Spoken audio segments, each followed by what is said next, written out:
प्रिय विद्यार्थियों, स्वागत आपका श्री श्याम कॉलेज भादरा के यूट्यूब चैनल पर। मैं इरशाद। देखिए, बीए बीएड सेकेंड ईयर के अंतर्गत हम बात कर रहे थे तापमान संबंधी। तापमान किसे कहते हैं? वायुमंडल और भूपृष्ठ के मध्य जो सौर विकिरण या सूर्य तप से जनित जो ऊष्मा होती हैं उसको हम तापमान कहते हैं। और इस तापमान को प्रभावित करने वाले कुछ कारक थे और उन कारकों में हमने कुछ कारक देखे थे कि भी वो किस प्रकार से तापमान को प्रभावित करते हैं और किस तरीके से उनका इफ़ेक्ट तापमान पर पड़ता है। देखिए, हम उसी को कंटिन्यू रखते हैं। तापमान को प्रभावित करने वाले कारक। तापमान को प्रभावित करने वाले कारक कौन कौन से कारक थे? पहला था अक्षांश। अक्षांश के अकॉर्डिंग हमने देख लिया था, क्या देखा था कि जैसे जैसे विषुवत रेखा से ध्रुव की ओर जाएंगे तापमान क्या मिलेगा? कम होता चला जाएगा। ठीक है। दूसरी बात करें, समुद्र तल से ऊंचाई। समुद्र तल से जो ऊंचाई होती हैं वो भी तापमान को प्रभावित करती हैं। जैसे जैसे हम समुद्र तल से ऊपर की ओर जाते हैं तापमान में क्या होती है? बताइए। तापमान बढ़ता है या कम होता है? बिल्कुल, तापमान क्या होता चला जाता है? धीरे धीरे क्या होता चला जाता है? तापमान में कमी आती है। कमी आने की जो दर है वो दर भी हमने देखी थी। किस प्रकार से एक क्वेश्चन भी शायद किया होगा आपने, 330 मीटर का एक क्वेश्चन था, वो भी किया था हमने कि भी किस प्रकार से तापमान कम होता है और वहाँ पर ऊंचाई पर तापमान कितना होता है और नीचे के धरातल पर तापमान कितना होता है। तीसरे की बात करते हैं, सागर से दूरी। कि समुद्र से जैसे जैसे हम आंतरिक भाग में जाते हैं तो तापमान में क्या बदलाव आता है? क्या तापमान सम प्रकार का रहता है? क्या तापमान विषम प्रकार का रहता है? इसके बारे में भी हमने देखा था। अब हम बात कर रहे हैं चौथे की। चौथा हमने देखा था स्थल व जल का स्वभाव। इसके अंतर्गत देखा था और एक चीज़ भी देखी थी कि जल क्या होता है? देर से ही गर्म होता है और देर से ही ठंडा होता है। क्यों होता है? इसके पीछे रीज़न था।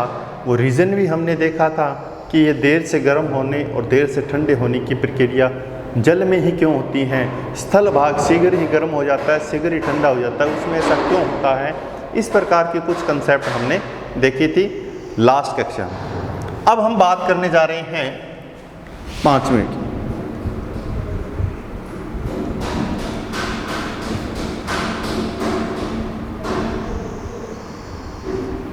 धरातल का स्वभाव। धरातल के स्वभाव से अर्थ क्या है? क्या बताना चाह रहा है हमें? क्या चीज़ है ये? देखिए, धरातल के स्वभाव में आपको पता है कि ज्योग्राफिकल रूप में अगर कोई हम रीजन्स ढूंढें, रीजन्स का मतलब रीजनल की बात हो रही है, प्रदेश ढूंढें, तो ज्योग्राफिकल रूप में ऐसा नहीं मिलेगा जैसे राजस्थान, मध्य प्रदेश। देश की बात करेंगे इंडिया, अमेरिका, नेपाल, इस प्रकार से नहीं मिलेगा। लेकिन ज्योग्राफिकल रूप में रीजन्स देखें, क्या आप मिलेंगे आपको? पर्वत, पठार, मैदान, द्वीप, तटीय मैदान। इस प्रकार से आपको भौतिक प्रदेशों के बारे में देखने को मिलेगा। किसी भी क्षेत्र में आप चले जाना, उस क्षेत्र से संबंधित हम अगर ज्योग्राफिकल रूप में देखेंगे तो क्या देखेंगे? इन चीज़ों को देखेंगे, पर्वत, पठार, मैदान, द्वीप और तटीय मैदान। अब देखिए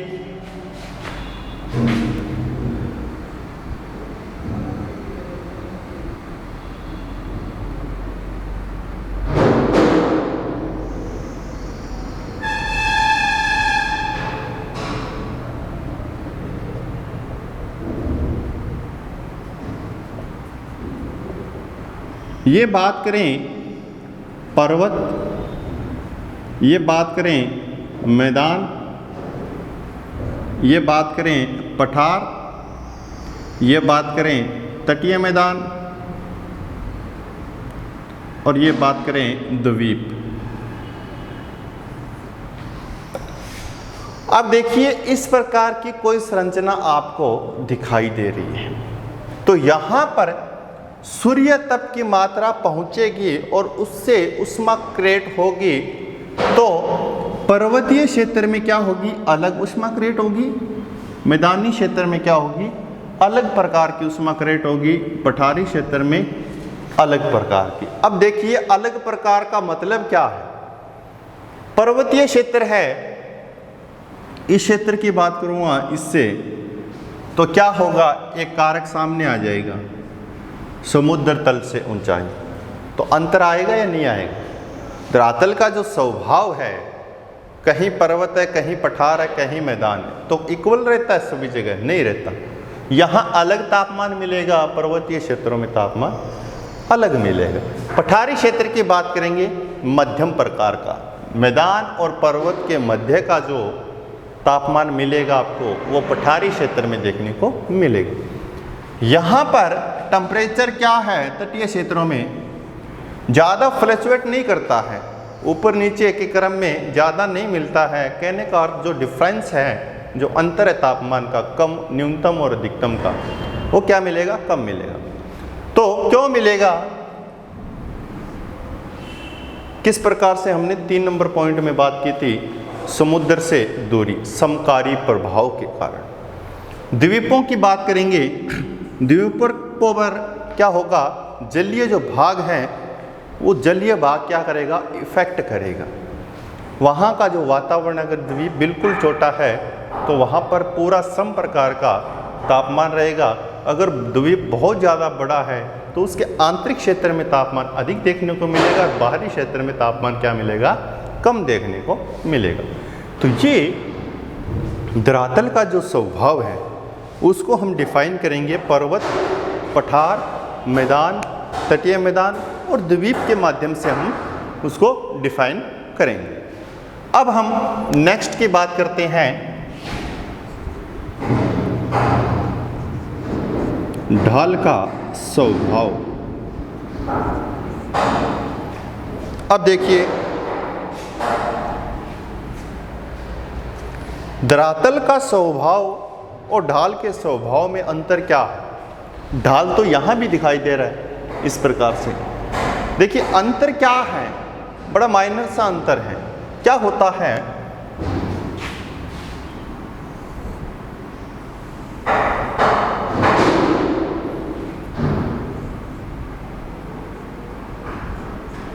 सूर्य, ये ढाल है दक्षिणी ढाल, ये ढाल है उत्तरी ढाल, दो ढाल है पर्वत के। अब देखिए सूर्य की जो किरणें हैं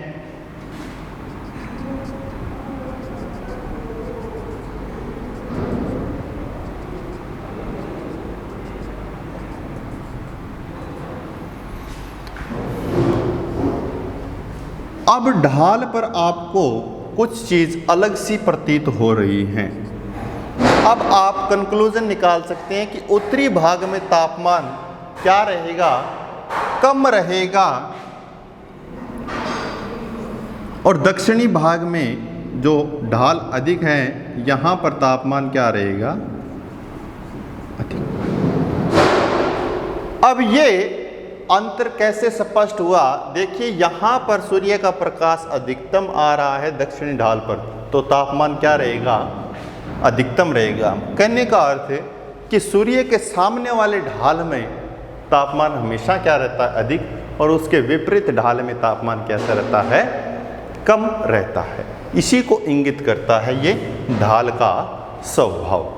अब उसके बाद में हम आगे डिस्कस करेंगे। अगला जो है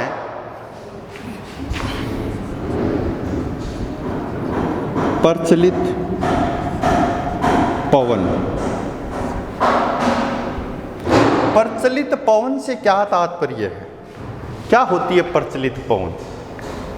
इसको हम क्या बोलते हैं, ग्राह्य पवन भी बोलते हैं, भूमंडलीय पवन भी बोलते हैं, सनातनी पवने भी बोलते हैं, नित्यवाही पवने भी बोलते हैं, बहुत सारे अलग अलग नाम हैं इनके।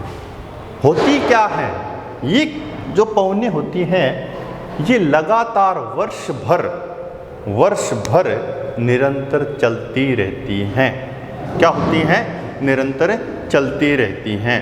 हो सकता है किसी प्रकार का कोई डिस्टरबेंस आ जाए, लेकिन ये वर्ष भर चलती रहती हैं। ये जो पवने वर्ष भर चलती हैं ये तापमान को क्या करती हैं, प्रभावित करती है। कैसे, देखिए प्रचलित पवनों में आपने नाम सुना होगा, क्या है,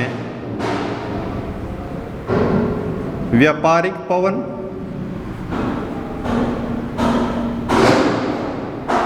पछुआ पवन,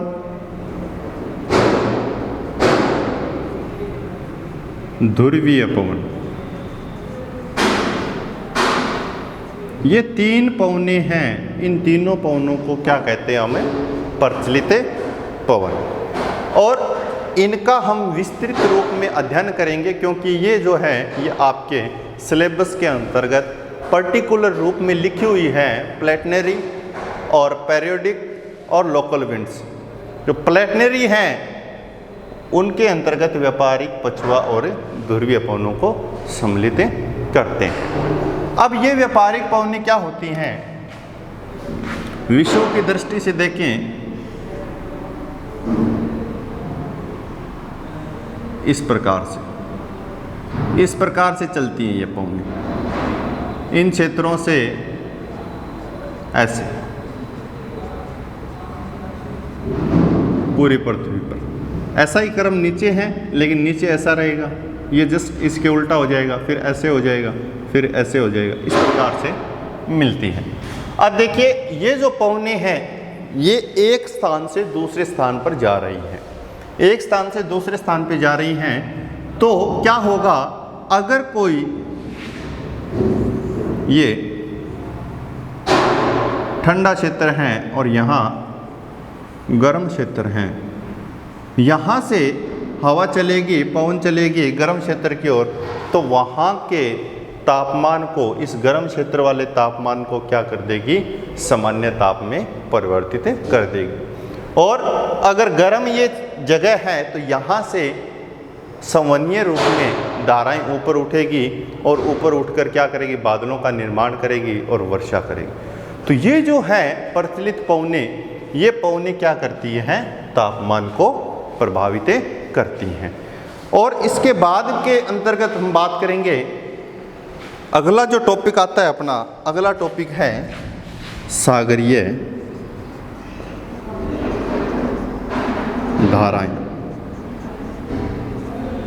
सागरीय धाराएं या हम कह सकते हैं महासागरीय धाराएं। महासागरीय धाराएं तापमान को किस प्रकार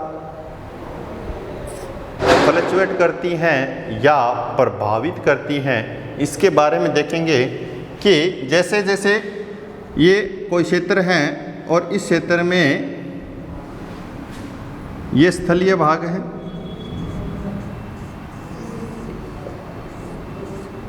ये पूरा स्थलीय भाग है, और ये महासागरीय क्षेत्र, ये महासागरीय क्षेत्र है।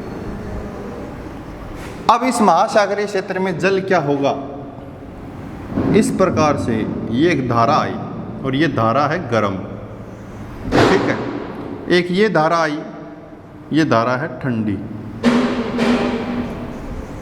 धाराएं दो प्रकार की होती हैं, गर्म धाराएं भी होती हैं और ठंडी धाराएं भी होती हैं और अलग अलग महासागरों में अलग अलग प्रकार की धाराएं आपको मिलती है। एक चक्कर के रूप में आपको मिलेगी, कुछ अलग क्षेत्रों के रूप में भी आपको मिलेगी। ये सिर्फ उदाहरण स्वरूप आपको मैं ये बता रहा हूँ। अब इस गर्म धारा के कारण क्या होगा, जैसे ये स्थलीय भाग के नज़दीक आएगी तो यहाँ का जो जल का तापमान है वो क्या रहेगा, अधिक रहेगा। जल का तापमान अधिक रहेगा तो इस जो तटीय क्षेत्र की बात करूँ मैं, इस तटीय क्षेत्र में क्या हो जाएगा, तापमान क्या हो जाएगा, ऑटोमेटिक अधिक हो जाएगा। ठंडे क्षेत्रों की बात करेंगे, ये जल धारा जैसे जैसे ये जल चलकर यहाँ पर आया और ये ठंडी जल धारा इस तटीय क्षेत्र के बिल्कुल समीप होती हुई चली आई है, तो इस क्षेत्र का तापमान क्या हो जाएगा, इस ठंडे जल के कारण कम हो जाएगा। तापमान क्या हो जाएगा, कम हो जाएगा। और जब ये गर्म व ठंडी धाराएं मिलती हैं तो उसकी हम आगे डिस्कस करेंगे। क्या चीज़ उत्पन्न होती है, एक प्रिय भोजन होता है मछलियों का जिसको हम कहते हैं प्लैंकटन। वो प्लैंकटन उत्पन्न होता है और प्लैंकटन जब भोजन उत्पन्न हो गया तो मछलियाँ उसके चारों ओर आ जाती हैं। इसलिए कहा जाता है गर्म व ठंडे क्षेत्रों, ठंडे व गर्म जो जल धाराएँ मिलती है वहाँ पर मछलियाँ जो होती हैं वो अत्यधिक मात्रा में पाई जाती है। क्यों पाई जाती हैं, क्योंकि वहाँ पर प्लैंकटन नाम का एक भोजन क्रिएट होता है गर्म व ठंडी जलधारा के कारण। ये हो गए 8। अब हम अगले की बात करते हैं मेघ व वर्षा की, या आप अलग भी कर सकते हो, मेघ को अलग वर्षा को अलग। मेघ तथा वर्षा,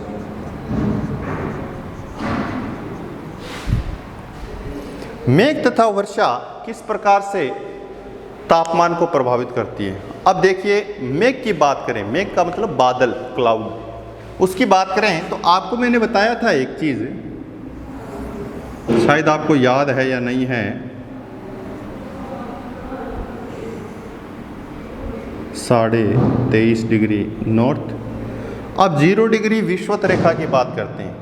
हमने बात की थी कि यहाँ पर सूर्य तप की मात्रा अधिक होती है लेकिन तापमान कम। यहाँ तापमान क्या मिलता है, अधिक। और ये अधिक और कम तापमान, ये दोनों में डिफरेंस है। ये नहीं कि यहाँ पर बिल्कुल शून्य मिलता है, ऐसी बात नहीं कर रहा मैं। इसकी अपेक्षा 23.5 करक क्षेत्रों की अपेक्षा विषुवत रेखीय क्षेत्रों में तापमान क्या मिलता है, कम मिलता है, इसकी अपेक्षा मिलता है। क्यों भी, सूर्य तप की मात्रा तो विषुवत रेखा पर सबसे क्या है, अधिक है। 100% की बात की थी। कर्क रेखा पर सूर्य तप की मात्रा की बात की थी हमने लगभग 88% की। तो फिर भी ये डिफरेंस अधिक क्यों दिखाई दे रहा है, ये डिफरेंस अधिक क्यों दिखाई दे रहा है, ये अधिक दिखाई दे रहा है इसी बादलों के कारण। जब यहाँ पर बादल क्या हैं, बनते रहते हैं, मेघाच्छादन होता रहता है, यहाँ पर बादल बहुत कम बनते हैं। यहाँ पर प्रतिदिन वर्षा होती है विषुवत रेखीय क्षेत्रों में। विषुवत रेखीय क्षेत्रों में प्रतिदिन क्या होते हैं, संवहनीय धारा के रूप में गर्म हवाएं ऊपर उठती हैं, ऊपर उठकर संघनन होता है उनका, और संघनन की गुप्त ऊष्मा के कारण क्या होता है, बादलों का निर्माण होता है, और बादलों के निर्माण के बाद में वहाँ पर क्या होती है, वर्षा होती है। इसलिए तापमान क्या मिलेगा यहाँ पर, कम। और यहाँ प्रतिदिन बादल नहीं बनते हैं, जिसके कारण क्या है, जो तापमान है वो कर्क रेखा के क्षेत्रों में अधिक मिलता है। तो ये बादल इस तापमान को प्रभावित कर रहा है। वर्षा की बात करेंगे तो आप जानते हैं कि जहाँ वर्षा अधिक होती है वहाँ का तापमान बिल्कुल सामान्य पाया जाता है, कम पाया जाता है दूसरे क्षेत्रों की अपेक्षा। तो इस प्रकार से हम बात करेंगे, विषुवत रेखीय क्षेत्रों में लगातार वर्षा होती रहती है, तो इसलिए तापमान क्या मिलता है, यहाँ पर कम मिलता है। कर्क रेखा के क्षेत्र में क्या होता है, मानसूनी जलवायु पाई जाती है। मानसूनी जलवायु के कारण यहाँ पर वर्ष के कुछ ही समय में क्या है, वर्षा होती है, और जब वर्ष के कुछ ही समय में वर्षा होती है तो क्या है, तापमान इतना ज़्यादा फ्लक्चुएट नहीं कर पाता है। तो इस प्रकार से हमने तापमान को प्रभावित करने वाले कारक देखे हैं। कौन कौन से कारक हैं, अक्षांश की बात की, समुद्र तल से ऊंचाई की बात की, सागर से दूरी की बात की, स्थल व जल के स्वभाव की बात की, धरातल के स्वभाव की बात की, ढाल के स्वभाव की बात की, प्रचलित पवनों के बारे में देखा, सागरीय धाराओं के रूप में देखा और मेघ तथा वर्षा के रूप में हमने देखा। तो ये तापमान को प्रभावित करने वाले कारक हैं। हो सकता है ये एक बड़ा क्वेश्चन बन सकता है कि तापमान को प्रभावित करने वाले कारकों की विवेचना कीजिए, तो एक बड़ा क्वेश्चन बन सकता है। तो आपको ये कारक याद रखने हैं और इसको डिफाइन करना है विद डायग्राम। ठीक है, आशा करता हूँ कि आपको अच्छे से समझ में आया होगा। Thank you very much. जय हिंद, जय भारत।